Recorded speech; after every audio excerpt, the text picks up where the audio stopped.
Welcome to Cartoonist Kayfabe. My name's Ed Piskor. I'm Jim Rugg. Oil and Water, Jimmy. We're going to take a look at comics that were penciled by the slick, pared down skills of Alexander Toth with the what we commonly know as very maniacal, detailed inking of Terry Austin. It's a strange pairing. It is a strange pairing, and we're going to jump into that. But first, the business ahead of time, man, is that we have comics out on the shelves or impending.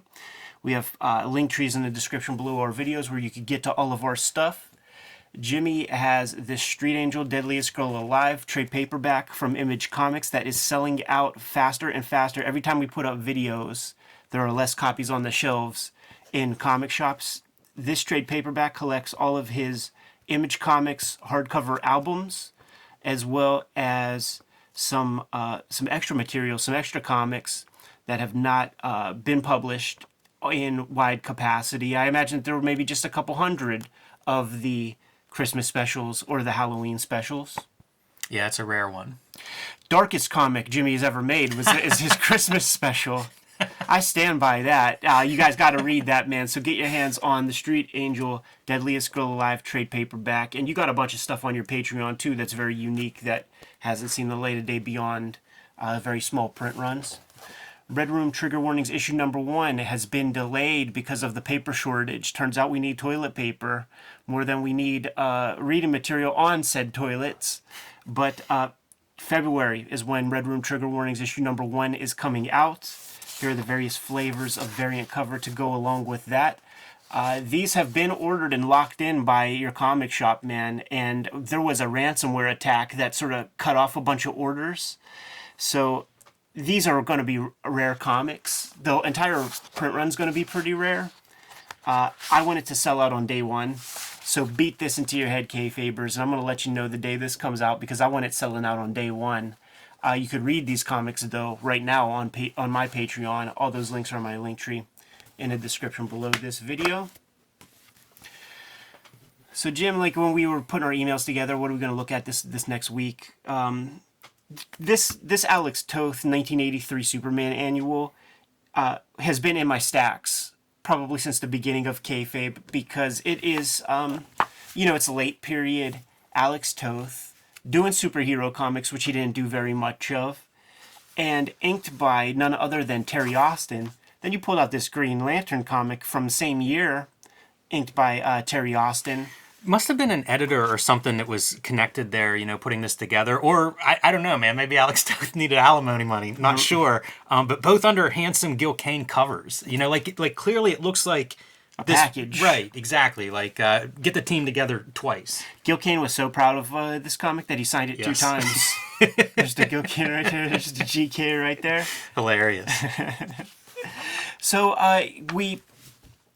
what's fascinating is, like, we've done several Toth videos. He's got the pared down style, chiaroscuro, like, good lighting, separating form with black and white.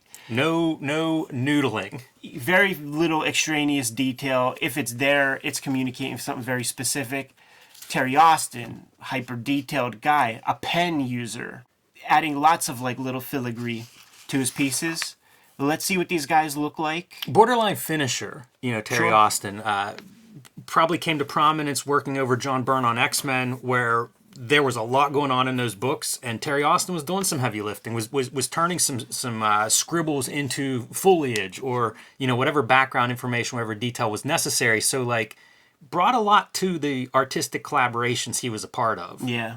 So launching right into things, like, these feel like Toth compositions, like you feel the Toth on here, and it's interesting to see the way Terry Austin tries to sell us on these Toth lines because he's creating marks we've never seen him do before, and they're like these blunt, rounded off edged, pen marks or marker marks. It's almost like he got hold of that Alex Toth flare pen, but didn't know exactly how to use it or something. Yeah, that's funny. And like some kind of dry media here for our sky, it's definitely a different look. Yeah. Gaspar Saladino, is the letterer, is credited as letterer here. But when you see compositions like this, I can feel the TOTH in there. There are definitely pages that feel like classic DC lettering, which is what Gasper did. And there are furthermore pages that are not composed like this. Put it this way, the Gasper lettering pages where it's like super clear are also composed like classic Jobber DC pages, even though it's TOTH's name on the credit. So there's some disparity. There's something to all of that, man. Yeah, I love TOTH. We, as you say, have looked at a lot of TOTH on this show, have looked at a lot of TOTH off this show, and parts of this comic, like reading it this week or rereading it, it stood out to me as like, man, there are pages that I would not recognize it's TOTH. Yeah. There's some TOTHian stuff here, although it's a little bit awkward too. It is. Like I'm looking at these hands and the way that that Terry Austin is making decisions. Like you look at this and you don't think that TOTH would make those decisions. It's very Frank Miller-esque, those two hands in particular. Yeah. Yeah, it does make me wonder, like, what are the circumstances behind making this? Because it doesn't seem like, I don't know, what I think of as TOTH, and I mean, this is 83, like, it's mature TOTH. Right. Just doesn't seem like it's his fastball here. This comic, I kept looking at the front cover, like, is this from 1983 or 1953? Because it reads like a Mort Weisinger era goofball Superman comic. Yeah, I don't know how much we want to get into the story. I read this whole thing and it was a chore to read. It was a terrible chore. Like there's not much story that we're going to be talking about. This is a very Tothian page in terms of composition. Yes. All this interesting stuff going on. One of the things I was curious about, and man, if we would be able to talk to him, like it would be great to ask, like when you see a very specific light source like this, I think most people would completely silhouette like the front and just like let that backlight do the trick, but he doesn't, and I just wonder why. That's a fun little figure. That feels Tothian to me. And there are these pieces. I mean, Gasper gets the credit, but something tells me that TOTH put some stuff down. It does feel like these are two different letters doing these two sound effects. Yeah. This is hilarious to me. Superman just sitting on his hands there, hanging out. Hey guys. It also makes me wonder, like, how this works in relation to like Super Friends. If this was something that maybe grew out of Super Friends, is like, oh yeah, let's get Alex to do something like this. I know that's some time frames a little bit different, but I could see it beginning at one point and then some time passes and this happens. Start to see like Terry Austin feels like he's holding back, you know, like Terry got to get himself on the page a little bit there with this stuff. Look at that boxy ass. Right. These cars and stuff, man. But like that's very Austin-ish. These panels feel a little bit awkward to me, like this panel. And there's several examples like that. You know, like here's another one of your hands that feels kind of clumsy. I just wonder, like, is it from working off this script? Because this script is nightmarish. Yeah. You know, like, it really was terrible to read the thing. And I can't imagine, like, trying to draw it if you're Alex Toth, thinking about, you know, most of his stories and the way they're laid out. It feels like maybe he had trouble with the script. Right. You know, Toth laid this lettering out, man. Gasper never did something like that. He's trying, man. He's trying to get something in there for sure. I love this. This is a pretty unusual figure. If you told me Ditko did that figure, that would make sense to me. That's a weird, but that, you know, like it comes back a little bit to the pacing of the story too. Like just the way the story is laid out feels strange. It does. This is great. I love this kind of effect. Really, you know, good, trying to do speed and things. Like how do you represent that in an interesting way visually? I do like to see at least that's trying. Look at the blunt lines that Austin's putting down. Like what tool are you using, Terry? It's wild. It looks like you're beating a deadline. It looks so fast, that particular panel. And a few of these panels. I mean, this is pretty quick looking, that whole page. So who knows? Like, if there's something that I've learned from doing this show is, you start to hear the stories of like people that are in deadline crunches and through no fault of their own, they get a script and they need it turned around in a week or something. There could be circumstances like that at play. Doesn't this feel Mazzucchelli-ish, like Batman Year One Very energy? much. Absolutely. Yeah, that's a good call. There are there are pieces where they're really going for it, and then there's the blunt gimmicks. Yeah, I wonder, and I didn't look it up, but I wonder if this is one of the stories that Toth would annotate. On Toth fans, there's a lot of stories on there. If it is, man, I bet I bet there's some angry notes in the margins of this one. Nobody survives the Toth notes. Usually because he's in full command of his lettering and his inking and all that stuff. Usually it's the poor colorist who's going to be catching the flack. And I'm sure he wasn't thrilled with any of the coloring does not stand out in this story in any positive way. No. I mean, if I just showed you this page, would you in a million years say Alex Toth? I mean, I would say, oh yeah, it's Mike Sikowski. Is this an issue of Justice League of America or something? It makes me wonder if the Austin editor was like asking for that kind of thing. There's that shit too where these fucking DC guys like redoing Kirby Superman faces and stuff like that. Or you get some hacks in the DC equivalent of the bullpen to gussy things up a bit, because this is post 70s Kirby, like when those old guys were really getting shit upon. That's true. When the John Byrne and the George Perez inking and stuff was like the du jour flavor. There's definite Terry Austin showing off his chops and stuff like that. Dude's good with foliage. Yeah. See, this is like this is like a Silver Age DC comic, and the lettering feels more Gaspar-ish rather than Toth, and the composition is the same. This whole story is just exposition. Yeah. It's such a like that's what I talk about when I say the reading experience is bad. But then you do have little bits, right? And we're back to Toth. Exactly. We're back to Toth layouts. Very strange. Some of this stuff every now and then it will remind me of the Fox. Yes. Another one of his 80s comics. Yeah, that one shot with the blunt gun muzzle fire, that feels like the Fox.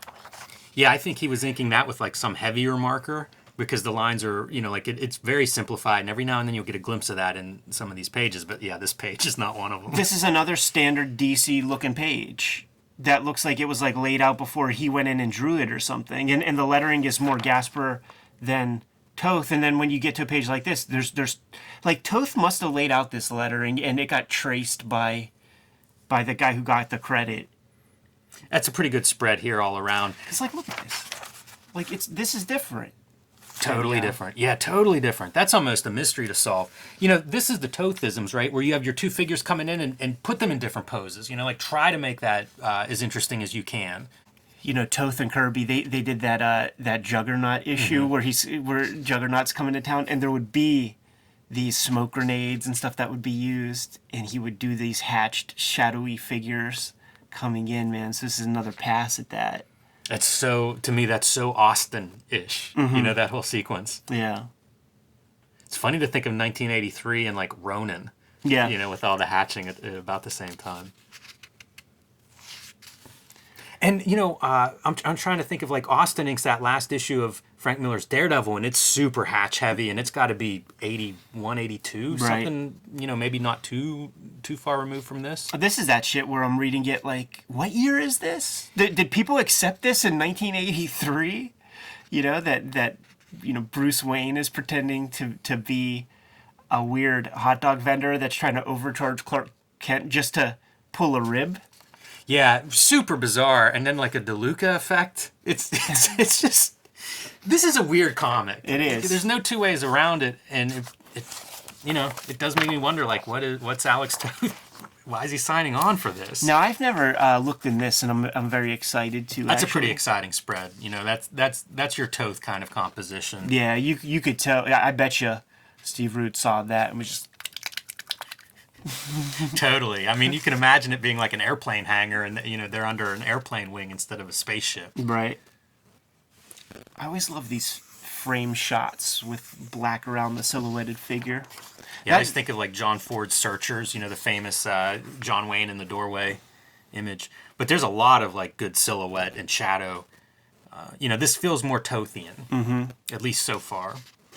Even the marks, like the inking, feels atypical for a Terry Austin ink job. Yeah. Wonder if this one's a follow-up. Although you'd think after the Superman, he'd just be like, I'm done. But it does feel like this is much more collaborative, and these two artists are more in step. The page layouts feel much more, like Toth is, again, working from his own layouts or coming up with the layouts himself. Yeah, I wonder if those annuals just provide such a tough deadline. I don't know. It does make me wonder. Like, I was thinking, looking at these, how great it is that you would get... This is what annuals used to be. It's why Art Adams would do the annuals. Right. It'd be these people that maybe aren't going to do a monthly book, but here's a 20-page or 30-page story. Take your time and do something exciting. It used to be a good use of annuals that way. Yeah. Then when we were kids, the annual was a place to like try out the new talent. It was no longer that thing. I love that 2-page spread. Yeah, they definitely, the annuals have evolved quite a bit over the years. Do they even make annuals anymore? It's a good question, and one I can't answer. Me neither. Come on, Marvel, DC. We desperately want to buy comics. Make something we want to fucking look at. See, he's using his like animation design chops to like create these like little alien characters. I wonder if he's lettering this one, because again, this feels like it. He's certainly indicating what kind of lettering he wants, where it should go. Yeah. I am such a fan of just not sticking within the box of the grid, and just doing little stuff like this does a lot for the excitement of the page. Allowing for like just negative space on the page, it adds so much air and makes it a more pleasurable reading experience. 100%. You know what? Go back one more. I always think like I want to do another lettering video, and what I want to do is remove like everything except the word balloons and see if you still read them in order. And this is a great example of that, and something like not just negative space, but also playing with your lettering placement to create that kind of movement and make it more energetic. And, even with like a little bit weird panel layouts, it's easy to follow the story just from the placement of the balloons, and it's dynamic. You have these balloons that are overlapping different panels and going into the next panel. It's really kind of great, and probably one of the things, as much as I love lettering, I don't do much of this. And it's something I could take away from this. Yeah. Jim, I think this is a spectacular looking comic. Yeah, it's amazing to look at these two next to each other, right? And think like same time period, same creative teams. Well, I guess I'm not sure the writer, so maybe that's important and that's a difference. But it does feel like a very different. If you didn't tell me it was the same artist, I would think it was different art teams. I can do without this guy. I don't want this guy in my life. It's so funny. I'm cautious to go too deep till we see who it is. Like, is this a Dave Gibbons story or something? I don't think it is, but I do think it is. Oh, really? Yeah, I absolutely do think it is actually. Yeah. Okay. So this comic ends. That's your end page. Yeah. I actually do think it is Dave Gibbons, dude. Here's an amazing thing for like the final page of this. You would not even pick that as a DC comic if you saw if I pulled that out and showed you. Yeah. No, not at all. I mean, that's half Charlton sci-fi something. Yeah, Dave Gibbons. Wow, Green Lantern's a strange comic. Yeah, you're getting your money's worth in that one. I pulled some Dave Gibbons Green Lanterns for us to take a look at in the future. So it's cool that we got a little glimpse. This is a random issue. I was thinking that was an annual too, but that's just issue 171. Yeah, man. Awesome. So Oil and Water, Terry Austin and Alexander Toth. You be the judge. Is it peanut butter and chocolate? Is it oil and water? Yeah, and then go look up Toth fans and find out what Alex Toth felt about it. Kayfabers, if there is some dialogue, John Hitchcock, Mark Chiarello, if you could point us in a direction to some of his correspondence and thoughts on the matter. Terry Austin, send us some postcard images, man, of what Alex had to say about these pages that you inked, man. We want to see it all. We're very curious. Till then, Kayfabers, like, follow, subscribe to the YouTube channel, hit the bell. We'll notify you when new vids are available. What's out there, Jimmy? Join me on patreon.com/JimRugg, where you can download a dozen of my out-of-print zines and mini comics. You can see a bunch of my original art, notes on how I make the comics I make, layouts, scripts, all of that stuff at patreon.com/JimRugg. Red Room, the Antisocial Network, trade paperback in stores now. It's not going to be there for long, though, man, so scoop it up, get it while it's hot. The reprints are going to take forever to see the light of day because of that paper shortage. And speaking of that paper shortage, Red Room Trigger Warnings issue number 1 is not able to come out in December. It's coming out in February, man. I showed off the cover at the beginning of the video, and I want that thing to sell out on day 1. It's going to be coming out in February. I want to bang the drum until then, man. So get it put on your pull list. Jimmy and I have link trees in the description below this video where you can get to all of our stuff. Put in that pre-order for Red Room Trigger Warnings issue number 1. It's going to be probably the rarest number 1 of all these comics. What else do we have out there, Jim? Subscribe to the Cartoonist Kayfabe e-newsletter at the links below this video. You can also find Cartoonist Kayfabe t-shirts and merchandise at the links below this video, so you can look good when you're going to these upcoming comic book conventions that are opening up everywhere these days. That's hot, Rod. Yes. All right, man. Jimmy, give them the marching orders. We're going to be on our way. Read more comics.